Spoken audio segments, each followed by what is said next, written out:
Good day, everyone. Today, our group will take you into the world of automatic identification and data capture, or simply AIDC. It's the silent power behind every quick scan at the supermarket, every tap to pay transaction, and even how your phone unlocks with your face. We'll explore how this invisible technology makes modern life faster, smarter, and more efficient. Now, let's go to the introduction. Automatic Identification and Data Capture, or AIDC, is a collection of technologies that automatically recognize objects, collect data, and record it into systems, all without human typing or input. From your delivery packages to hospital patient records, AIDC makes everything accurate, automatic, and efficient. So, why is ADC important? Or why is AIDC important? Because in a world that runs on data, speed and accuracy are everything. AIDC reduces human error, delivers real-time information, and boosts productivity. It also pushes industries towards digital transformation where machines do the capturing and humans do the deciding. Now let's jump to the history of AIDC. Let's rewind to where it all started. In 1949, Norman Joseph Woodland and Bernard Silver invented the barcode, a simple idea that changed retail forever. By 1973, the Universal Product Code or UPC made it standard in stores. A year later, in 1974, Roland Moreno from France gave us the smart card. In 1994, Japan's Dentsu Wave developed the QR code, which we still use today. Now, AIDC has evolved into a high-tech systems like RFID, NFC, BLE, and biometrics that makes the future of identification truly wireless. Now let's go to the types of AIDC technologies. AIDC isn't just one system, it's a family of technologies. Now we have four main types. First, radio frequency and wireless systems like RFID and NFC that transmits data through the air. Second, optical and visual systems such as barcodes and QR codes that rely on light.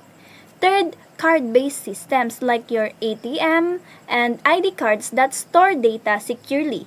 And finally, the biometric systems, which recognize you by your face, fingerprint, or even your voice. Now let's first discuss the radio frequency and wireless systems. Radio frequency and wireless systems bring data transfer to the next level. No cables, no contact, just communication through electromagnetic waves. For example, RFID. RFID is used for tracking and logistics. NFC, which powers you by your tap-to-pay cards and mobile wallets. And also Bluetooth Low Energy or BLE, the technology behind smartwatches and wireless sensors.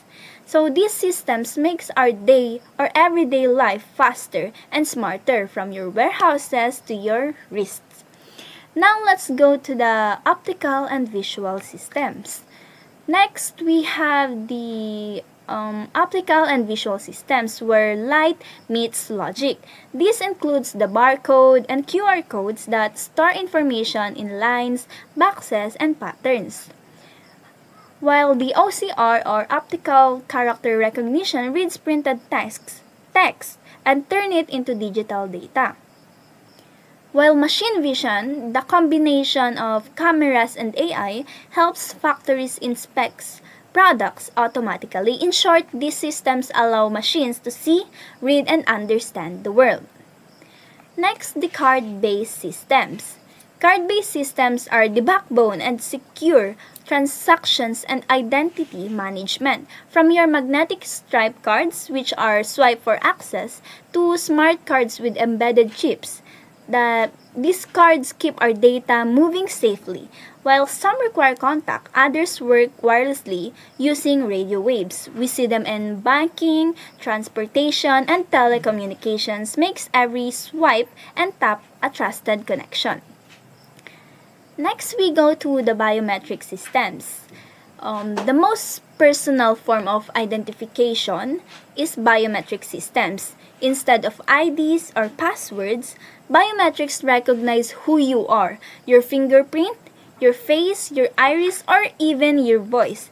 It's the reason your phone unlocks instantly and airport security can identify you in seconds.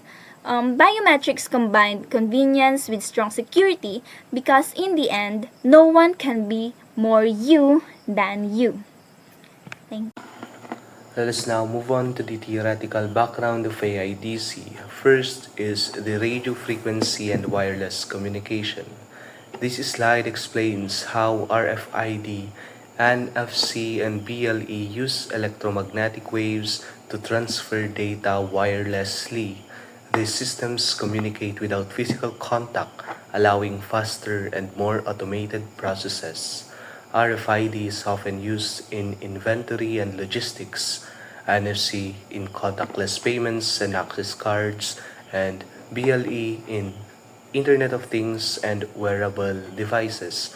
Overall, these technologies improve efficiency, data accuracy, and connectivity across many industries.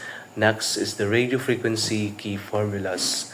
The key formulas show how wireless communication works. The wave relation connects frequency and wavelength.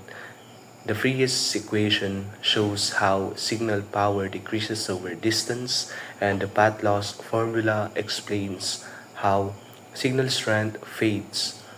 Other equations like Faraday's law and mutual inductance describe how RFID and NFC transfer energy through magnetic fields.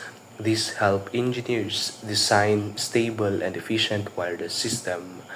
Next, AIDC is the optical and visual systems. This includes barcodes and QR codes. Optical systems use light and imaging to read data stored in patterns such as barcodes or QR codes. Scanners detect the contrast between dark and light areas to decode information. These systems are simple yet reliable, making them useful in retail, logistics, and digital transaction. The optical system's key formulas. Formulas like contrast ratio, data capacity, and error correction are used to ensure that barcodes and QR codes remain readable and accurate even with poor image quality or surface damage. These help maintain scanning reliability in real-world conditions. Next AIDC will be card-based systems.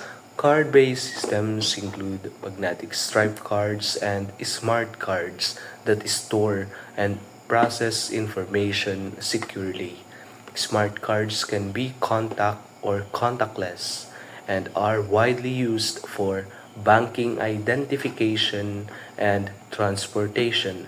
These systems follow standards like ISO IEC 7816 and 14443 to ensure global compatibility and data protection. The card-based system formulas.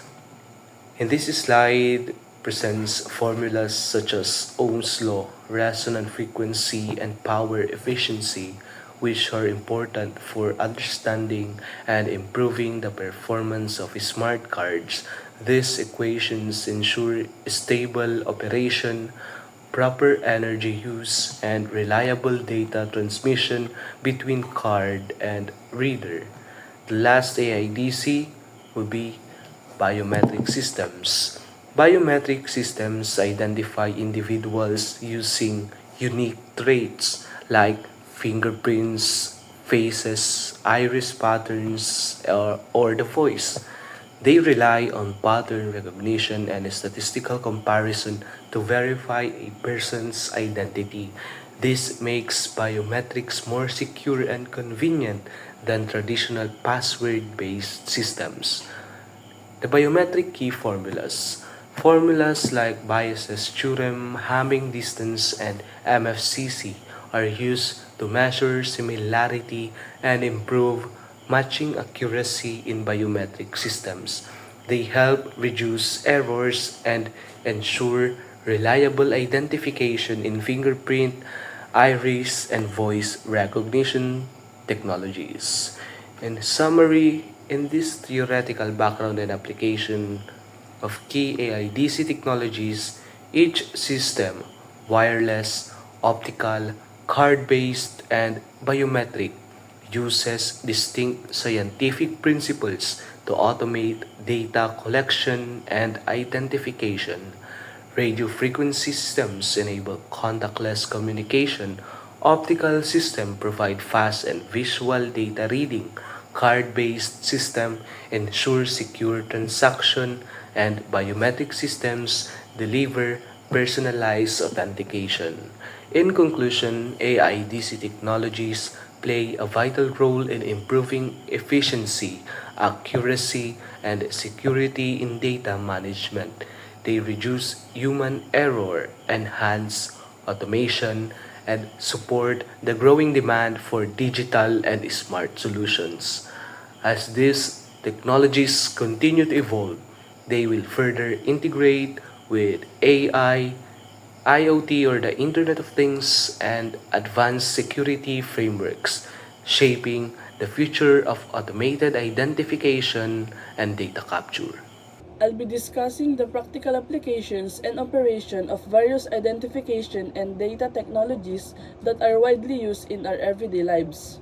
Let's begin with radio frequency and wireless technologies, which include RFID, NFC, and BLE. These technologies allow wireless data transfer, making them essential in tracking, automation, and smart devices. RFID is commonly used for inventory and logistics monitoring, helping companies track products efficiently. NFC enables tap-to-pay systems, access cards, and mobile wallets, something we use often for contactless payments. Meanwhile, BLE-powered smartwatches, sensors, and IoT devices, making smart homes and connected systems possible. In short, these wireless systems enhance efficiency, convenience, and connectivity in many industries. Next, we have optical and visual systems. These use light and imaging to read and interpret encoded data. For instance, QR codes are widely used in digital payments, advertisements, and product information. OCR converts printed text into digital form, allowing us to scan documents and process them electronically. And machine vision is an advanced system used in industrial inspection and automation, where machines use cameras to see and analyze visual information. These technologies show how imaging and light-based systems make data collection and information faster and more reliable. Moving on onto card-based systems, we use smart cards for secure banking transactions, identification, and public transport access. These cards have embedded chips that store and process information safely. On the other hand, magnetic stripe cards are found in credit cards, access cards, and loyalty cards, storing data magnetically and read by swiping through a reader. Both of these systems help provide fast and secure electronic transactions, which are essential in modern-day identification. Lastly, let's talk about biometric systems. These systems identify users based on their unique physical traits, making them highly secure and personalized. Fingerprint recognition is now common on smartphones and security systems. Facial recognition is used in airports for authentication purposes. Iris and retina scanning are applied in border control and high secure areas. And voice recognition is used in virtual assistants and phone verification. Biometrics offer both security and convenience, ensuring that only the right person can access certain information or devices. To conclude, all these technologies, from wireless systems and optical methods to card-based and biometric systems, play a vital role in our digital and connected world. They enhance security, speed, and automation, making everyday tasks smarter and more efficient. Good day, everyone. Today, I'll be discussing the standards and guidelines that govern various automatic identification and data capture technologies, or AIDC. These standards ensure that technologies such as RFID, NFC, smart cards, and biometric systems work efficiently, securely, and are compatible across different platforms and industries. First, let's talk about radio frequency and wireless technologies. These include RFID, NFC, and Bluetooth Low Energy systems. The ISO/IEC 1443 standard defines how contactless smart cards communicate with readers. It's the same standard used in transport cards and tap-to-pay systems. Next is ISO/IEC 15693, which deals with vicinity RFID cards. Unlike contactless cards that work within a few centimeters, vicinity cards can be read from a longer distances, making them useful in logistics and asset tracking. Then we have ISO/18092, which specifies the NFC interface and communication protocol. NFC is widely used in mobile phones, allowing users to exchange information, connect devices, or make payments simply by tapping. Finally, the Bluetooth SIG defines the standards for Bluetooth Low Energy. This ensures efficient wireless data exchange with minimal power consumption, something important for devices like smartwatches, wireless sensors, and medical devices. All these standards help ensure smooth communication, reliability, and data security in wireless systems. Next, we have the card-based systems. The ISO/IEC 7816 standard applies to contact smart cards. These are the cards with chips that require physical contact with the reader, such as ATM cards or SIM cards. It specifies how data is exchanged between the card and the terminal. Then, ISO/IEC 1443, which we mentioned earlier, also applies to contactless smart cards. This standard allows transaction without physical contact, commonly seen in ID badges, e-passports, and modern debit cards. Another important set of guidelines is the EMV standards, which stand for Europay, MasterCard, and Visa. The EMV ensures global banking and payment security, allowing credit and debit cards to be used safely and consistently around the world. These card-based standards guarantee compatibility and protect users against fraud during transactions. Lastly, let's discuss the standards for biometric systems. The ISO/IEC 19794 series defines the formats for biometric data, including fingerprints, facial recognition, and iris scans. This makes it possible for different biometric systems to recognize and share data accurately. In the United States, FIPS 201 serves as national standard for personal identification verification, ensuring that biometric identification system meets strict government security requirements. And finally, the NIST guidelines focus on performance and security testing for biometric systems. These guidelines help determine how accurate and secure a biometric system is, ensuring that it can resist spoofing and other security threats. Through these standards, biometric identification becomes reliable, secure, and universally applicable. Good day, everyone. Today, I'll be presenting the challenges and future trends on automatic identification and data capture or AIDC technologies. These systems are transforming industries by automating how we identify objects, collect data, and input it into digital systems without human intervention. From logistics and healthcare to retail and security, AIDC enhances efficiency, reduces errors, and supports real-time decision-making. The technologies we'll explore today include radio frequency systems, optical and visual systems, card-based systems, and biometrics. Let's begin with the radio frequency and wireless systems like RFID, NFC, and BLE. These technologies enable fast, contactless data transfer, but they're not without challenges. Signal interference and limited range can affect performance, and passive devices often struggle with power constraints. Security is also a concern. Cloning and eavesdropping are real threats. Looking ahead, we're seeing promising trends like energy-efficient tags with longer range, tighter integration with IoT systems, and stronger encryption protocols. AI-based tracking is also emerging, making these systems smarter and more secure.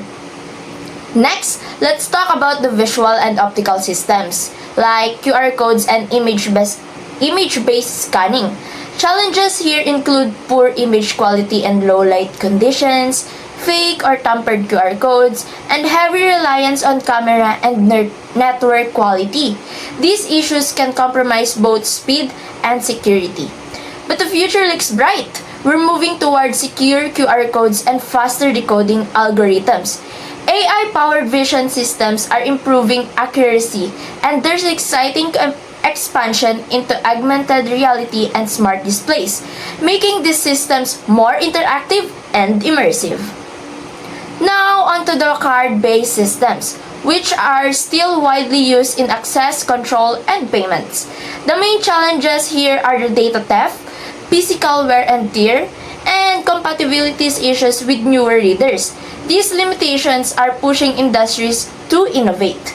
Future trends include a shift toward contactless and digital cards, multifunction smart cards that combine several credentials, and biometric integration for stronger security.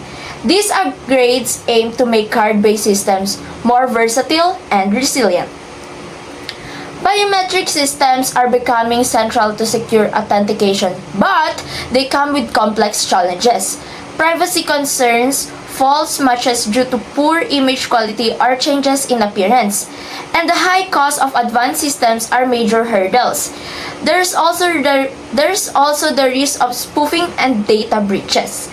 To address this, the future of biometrics is leaning into AI-powered recognition for better accuracy and speed. Multimodal systems combining fingerprint, face, and voice are gaining tractions.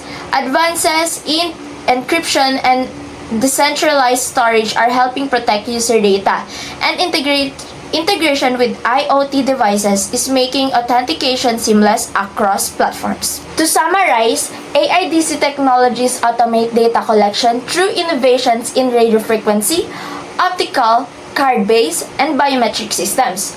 RFID, NFC, and QR codes enable fast, contactless data transfer, while smart cards and biometrics ensure secure authentication.